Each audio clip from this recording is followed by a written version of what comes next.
3 types de fast-food cartonnent en ce moment chez les adolescents. Le crousti, un mélange de poulet pané et de riz. Le tacos, un mélange de viande et de frites. Et le traditionnel burger. La friture apporte pas mal de matière grasse. La sauce apporte du sucre.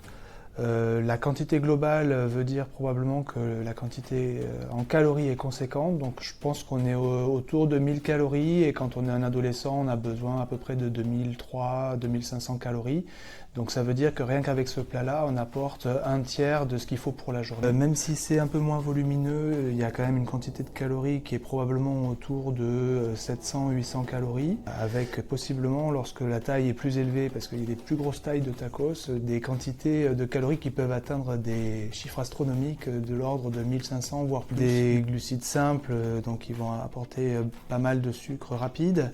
Il y a un petit peu de légumes, donc avec de la salade à l'intérieur et une tomate. Le steak haché, souvent de mauvaise qualité avec donc pas mal de lipides dedans et une viande donc pauvre en protéines. Et puis il y a la sauce qui apporte du sucre et du sel. Une fois de temps en temps, il n'y a probablement pas d'impact sur la santé.